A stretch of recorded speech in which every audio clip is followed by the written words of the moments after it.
أعوذ بالله من الشيطان الرجيم. بسم الله الرحمن الرحيم. الحمد لله رب العالمين. الرحمن الرحيم. مالك يوم الدين.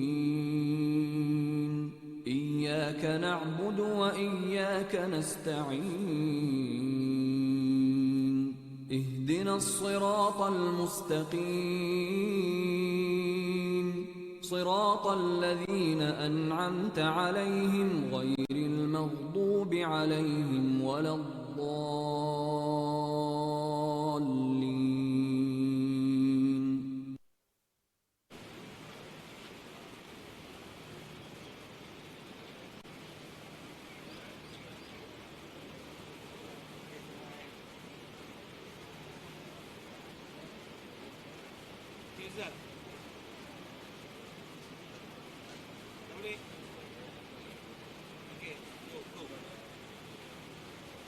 Bismillahirrahmanirrahim. Assalamualaikum dan salam sejahtera. Saya Asriza Aris bersiaran secara langsung di Unit Forensik Hospital Selayang bagi mengikuti perkembangan kes tembak mati imam dari Palestin yang juga pensyarah Universiti Swasta Tempatan, iaitu Allahyarham Dr. Fadi M.R. Albash Fatma.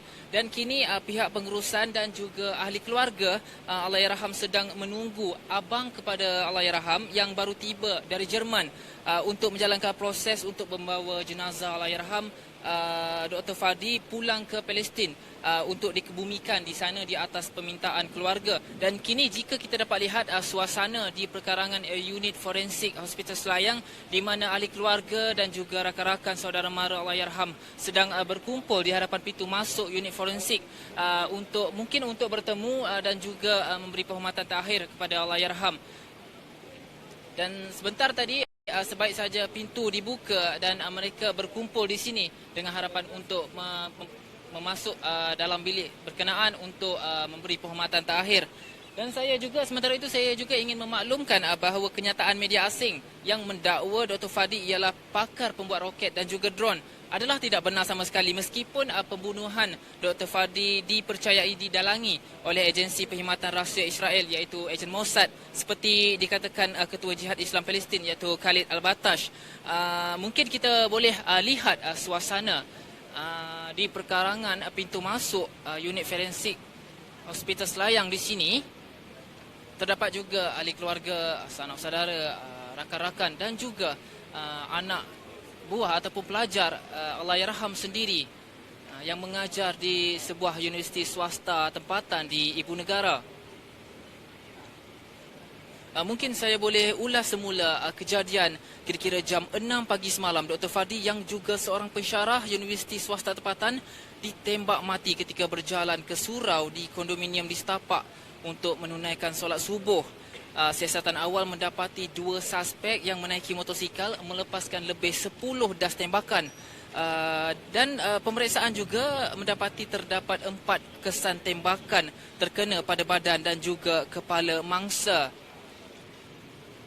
Dan jika kita lihat di sini suasana yang mana ramai ahli keluarga dan juga rakan-rakan Allahyarham ingin memberi penghormatan terakhir untuk memasuki pintu masuk unit forensik ini untuk melihat sendiri wajah buat kali terakhir Allahyarham Dr. Fadi.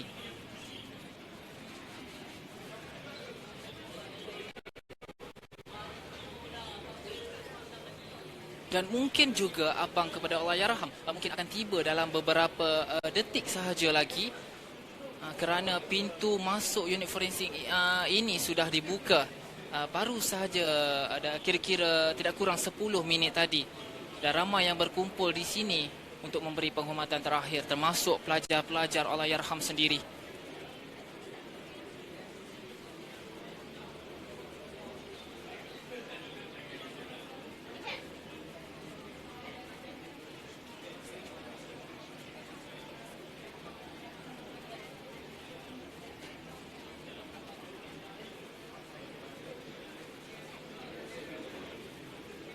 Dan kira-kira jam 3 petang tadi, Duta Palestin ke Malaysia Datuk Dr. Anwar berkata pihaknya sudah memulakan proses untuk memindahkan jenazah Fadi ke Gaza ataupun Palestin. Bagaimanapun mengakui ia mungkin mengambil masa. Duta Palestin ke Malaysia, Datuk Dr. Anwar tiba kira-kira jam 3 petang tadi di unit forensik ini untuk memberi penghormatan terakhir kepada Allahyarham Dr. Fadi. Dan pihak kedutaan sudah berhubung dengan semua pihak yang berkenaan memandangkan jenazah akan melalui Mesir untuk ke Gaza. Dan arahan itu juga sebenarnya jelas daripada Presiden Palestin sendiri iaitu Mahmud Abbas untuk menguruskan segala perkara berkaitan kepulangan jenazah Dr. Fadi dan keluarganya untuk dibawa ke Gaza, Palestin.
Dan kini saya berada di unit forensik Hospital Selayang dan bersama saya dua orang antara pelajar Allahyarham Dr. Fadi yang mana dikenali sebagai pelajar yang rapat dengan Allahyarham Dr. Fadi. Jadi abang nama siapa?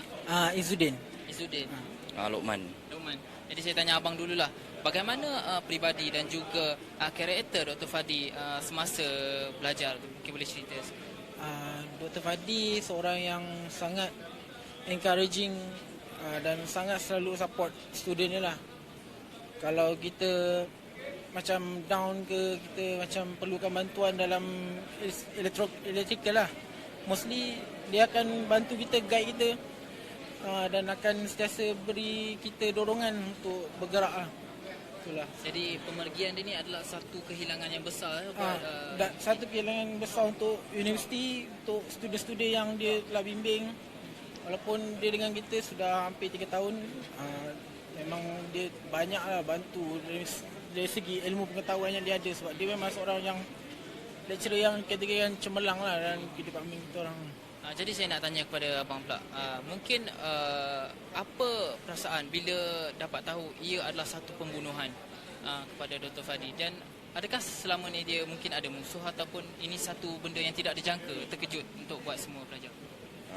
Bagi saya sangat baik lah. Saya tak sangka lah kalau ada musuh ke apa, ada dia berdendam ke. Tapi bagi saya dia sangat mempunyai karakter yang sangat baik. Sangat encouraging student-student dia. Suruh tak bermusuh ke apa ke. So saya rasa sangat terkejut lah tiba-tiba dia kena bunuh kan. Jadi kejadian ini adalah satu yang mengejutkan untuk satu universiti sekali pelajar-pelajar. Yelah, untuk satu unit KL lah. Memang tidak sangka lah. Memang tidak sangka. Jadi saya nak tanya sikit, mungkin macam media asing mendakwa bahawa ia mungkin dibunuh oleh ejen Mossad kerana Dr. Fadi dikatakan merupakan seorang pakar yang dalam kejuruteraan membuat drone dan juga roket. Jadi adakah dakwaan itu seperti yang dikatakan, adakah ia wajar didakwa begitu? Oh, yang tu saya tak boleh bagi komen lah sebab saya tak tahu pasal benda tu. Sebab Dr. Fadi sebelum ni tak pernah pun ada buat. Dia tak pernah buat isu-isu pasal drone ke apa. Dia cuma ajar bahagian UPS mostly. Jadi saya nak tanya ke Abang balik, mungkin bagaimana rutin harian Dr. Fadi? Mungkin dia lebih berada di surau masjid dan juga di kolej di universiti saja, atau mungkin ada rutin lain? Okey, sepanjang saya kenal dia, yalah, samping kelas memang adalah saya jumpa, memang kebanyakan waktu solat memang ada dekat surau lah. Dan kebanyakan waktu memang ada dekat office untuk guide, dan bila waktu mengajar memang dia akan pergi mengajar lah. Bila tak ada, memang waktu solat jumpa kat surau, dan bila waktu free dia akan ada kat office dia untuk konsult lah budak-budak. Jadi rutin harian dia lebih kepada surau dan juga lebih kepada kerja dia mengajar, sebagai pensyarah mengajar. Jadi yang terakhir lah saya nak tanya untuk kedua-duanya. Sekarang ni kes ini, kejadian ini menjadi tumpuan dan jadi perhatian di media sosial. Jadi ramai yang mendakwa, membuat andaian sendiri, spekulasi sendiri sehingga mengganggu siasatan polis. Mungkin ada saranan ataupun pesanan untuk pengguna-pengguna media sosial?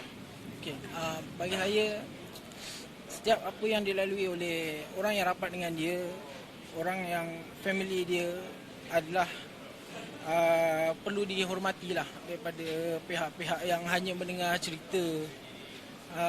Sebab perkara ini amat dekat, amat rapat dengan orang-orang yang telah dia sumbangkan, dan kita telah menerima ilmu daripada dia kan.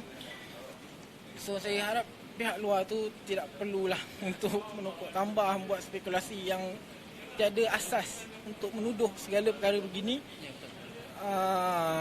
Dan saya harap orang luar faham, sebab hari ni mungkin hari kami yang student-student dia, family dia yang kena. Mungkin satu hari nanti akan berlaku kepada anda, dan saya tidak harap itu berlaku pada anda. Jadi saya harap benda ni tidak jadi disebarluaskan dengan cerita-cerita yang bohong lah. Bagaimana dengan saudara?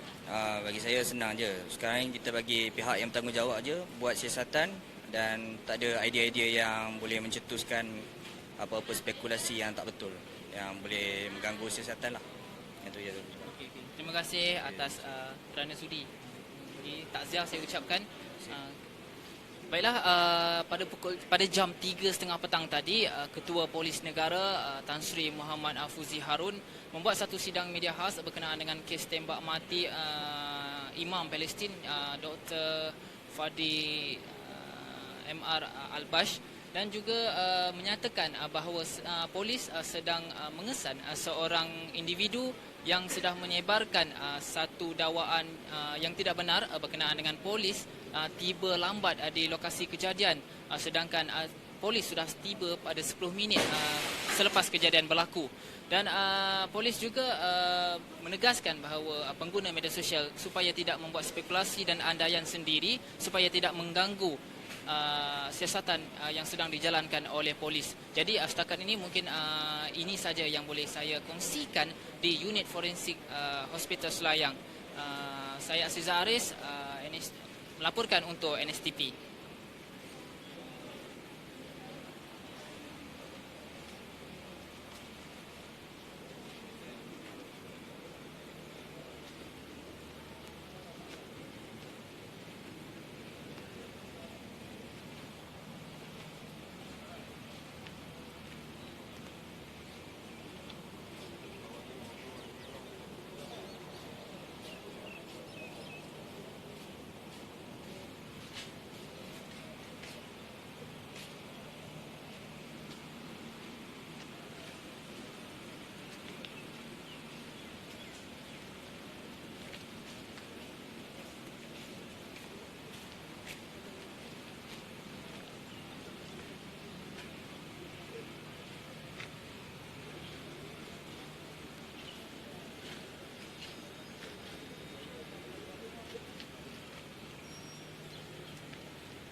أعوذ بالله من الشيطان الرجيم. بسم الله الرحمن الرحيم. الحمد لله رب العالمين. الرحمن الرحيم. مالك يوم الدين. إياك نعبد وإياك نستعين. اهدنا الصراط المستقيم. صراط الذين أنعمت عليهم غير المغضوب عليهم ولا الضالين.